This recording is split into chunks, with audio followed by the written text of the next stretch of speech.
Selamat bertemu kembali kerabat SD Desa. Selamat pagi. Kita kembali akan membahas beberapa persoalan-persoalan yang berkaitan dengan SD Desa.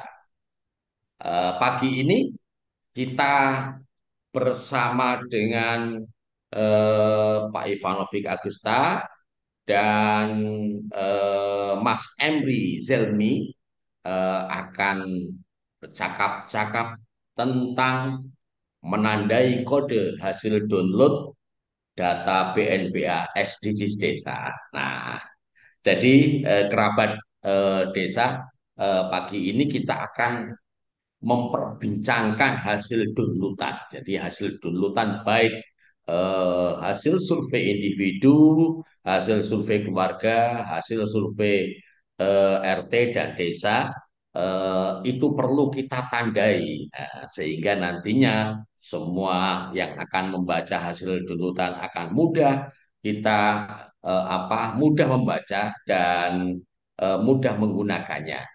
Nah, kita sapa dulu pagi ini kita sapa dulu Pak Ivanovic Agusta yang sudah hadir di ruang pertemuan kita. Selamat pagi Pak Ivanovic.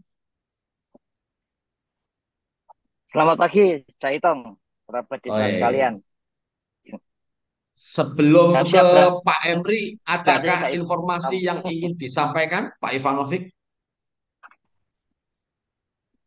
Ini ada apa namanya itu berbagai usulan supaya dari pihak Pusdatin menyampaikan baik di internal Kementerian Desa maupun ke publik kembali tentang pesan SDGs desa. Makanya pada pagi hari ini nanti rencananya jam 9 itu Ibu Kapus Datin.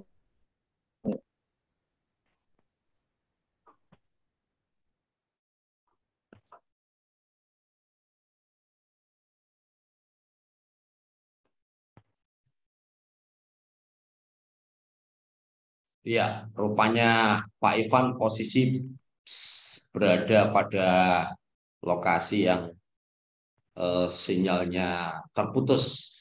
Oke, langsung kita sapa Mas Emri. Mas Emri, selamat pagi Mas Emri. Oh, sudah muncul kembali. Bisa dilanjutkan, Pak Ivan. Silakan, Pak Ivan. Ya, mohon maaf ini sudah tahun lebih sinyalnya nggak terlalu bagus di sekitar Iya. tempat tinggal. Karena ada ini kayaknya bentrokan antar sinyal sehingga justru kita nggak dapat. Tapi intinya gini, saya hitung bahwa pagi pagi hari ini jam 9 itu Ibu Kapus Datin akan menyampaikan kembali mengenai apa itu SDGs desa itu sih. Karena memang ada ya sebetulnya sih kami melihat ya di kantor itu ada birokrat yang selalu mencari informasi baru dengan dari berbagai YouTube. Saya kira ada juga para birokrat yang pembelajar seperti itu. Tapi ada juga yang kok nggak pernah disosialisasikan sehingga kami itu ya apa namanya ada berbagai anu lah pihak lah. Tapi intinya ya sudah kalau gitu sosialisasi lagi kan cuman menyampaikan ulang kan nggak terlalu banyak beban gitu. Kemudian yang kedua, kenapa ini Gus Emri ini menjadi menarik karena pada hari Jumat kemarin kan setelah acara Gus Emri menyampaikan bagaimana dia sudah berusaha untuk membuat lebih terang setelah download data-data SDGs desa. Perlu kami sampaikan kembali bahwa memang uh, dengan berbagai undang-undang ITE, kemudian undang-undang kerahasiaan data pribadi, maka itu memperjelas bahwa data SDGs desa itu memang harus milik desa. Gitu.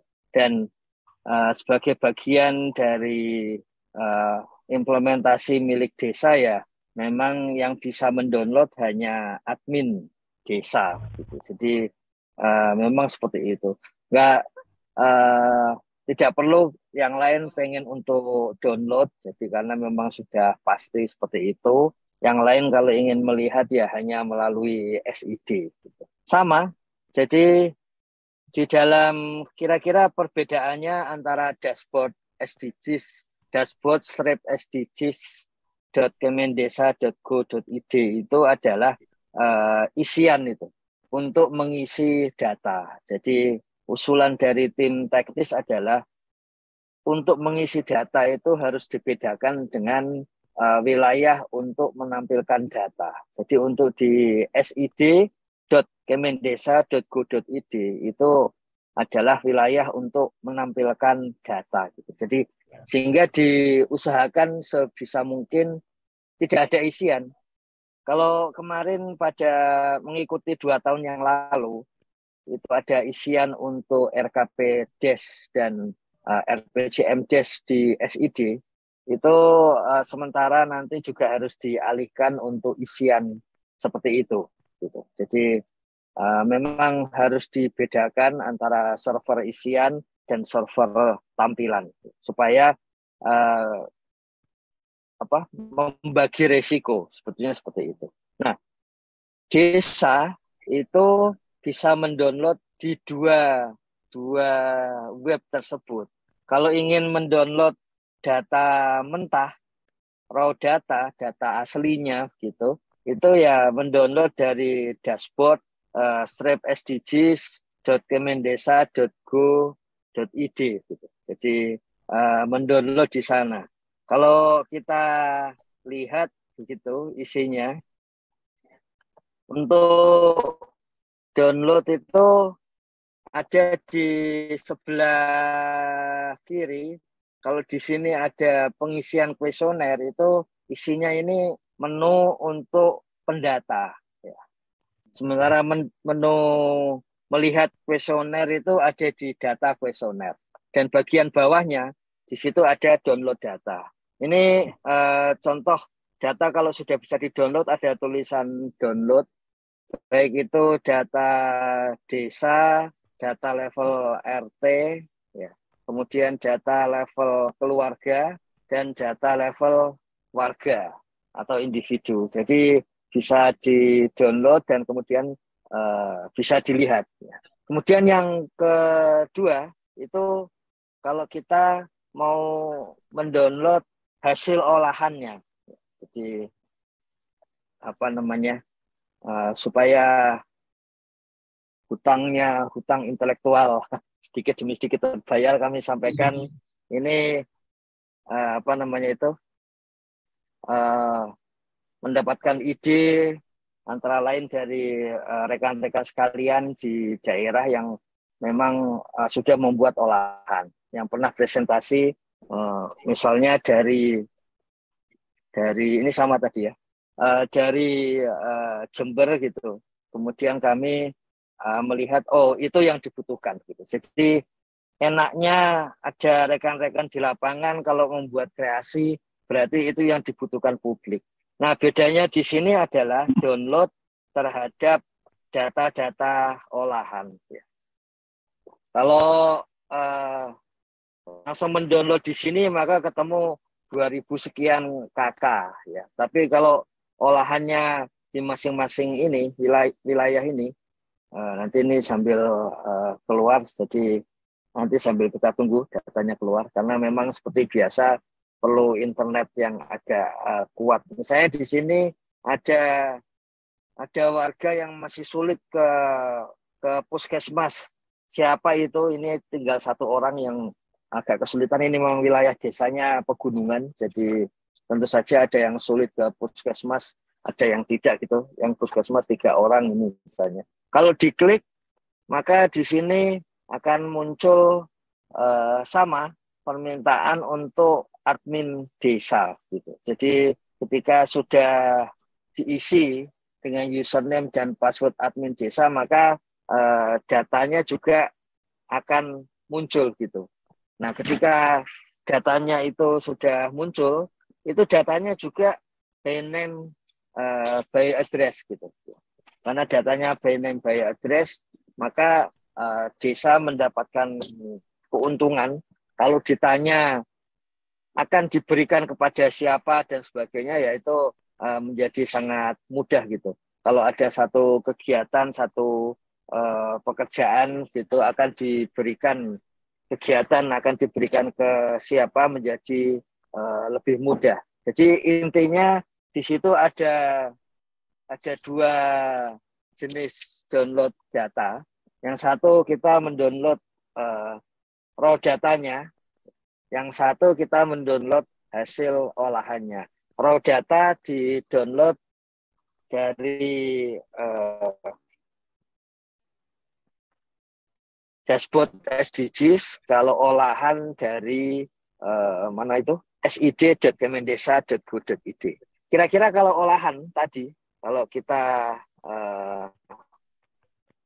download begitu, maka kemudian akan langsung muncul di dalam olahan itu, langsung muncul by name by address-nya. Jadi kalau tadi yang masih ada warga, tiga keluarga yang sulit mengakses gitu, kalau kita sudah masuk dengan admin desa, maka kelihatan ini 3 keluarga yang sulit mengakses, ada di RT sekian, di RW sekian. Jadi kalau semuanya di satu RT atau satu RW, maka kita bisa punya bayangan bahwa RT atau RW tersebut memang memiliki kesulitan untuk jadi ada kesulitan akses yang sifatnya akses spasial untuk bisa mengakses puskesmas. Tapi kalau untuk satu keluarga saja di RT atau RW itu berarti mungkin persoalannya memang bahwa ada keluarga tersebut yang memang lagi sulit mengakses puskesmas. Mungkin sudah jompo, mungkin sedang keadaan difabel dan sebagainya. Jadi kita punya bayangan itu. Sebaliknya, kalau kita melihat dari mendownload dari dashboard SDGs, maka yang akan keluar adalah sepenuhnya data dasarnya yang belum diolah sama sekali. Jadi data dasar yang belum diolah sama sekali, sehingga memudahkan desa juga untuk melihat daftar warganya, kemudian melihat kondisi per orang. Ini contohnya ada sekian warga misalnya yang tadi, kemudian ada kolom-kolom seperti inilah yang akan dijelaskan oleh Gus Emri gitu. Jadi kolom-kolom ini sebetulnya merujuk kepada kuesioner. Kalau depannya ada kode I, terus garis bawah ya, I itu berarti ya individu gitu. Kemudian garis bawah P itu berarti pertanyaan ke sekian gitu. Nah, ada beberapa yang perlu disampaikan karena diubah. Misalnya diubah karena terlalu terlalu banyak gitu, sehingga kemudian ada sedikit pengubahan di sana. Misalnya tentang pendapatan diperoleh dari mana saja, karena jumlah pendapatannya itu 41 jenis pendapatan, maka kemudian ada diperkirakan satu orang itu tidak lebih dari 10 jenis pendapatan gitu, maka itu kemudian diolah. Nah, supaya tidak menyulitkan, memang kalau di sini sudah langsung kelihatan dia pendapatan sebagai buruh berapa rupiah setahun, ya seperti itu. Jadi kalau khusus bagian ini, yang bagian pendapatan P204, pertanyaan 204 itu memang sengaja yang ada yang ditulis oleh pendata itulah yang dimasukkan. Dan memang sesuai dengan perkiraan, tidak sampai saat ini ya, belum ada satu orang di desa yang punya sumber pendapatan lebih dari 10 jenis. Ini kalau kita lihat kan pada kosong juga untuk sumber-sumber pendapatan yang lain. Kemudian nanti juga sama, dari situ dilihat kuesionernya. Ini pertanyaan PP di sini yang bagian kiri, itu pertanyaan-pertanyaan sekian.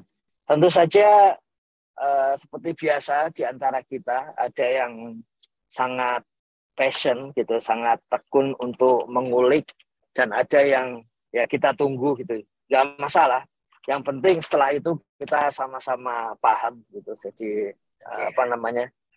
dalam hal ini Gus Emry sudah melakukan beberapa hal untuk menjelaskan perihal ini, sehingga memang kita perlu mendengar hasil dari Gus Emry.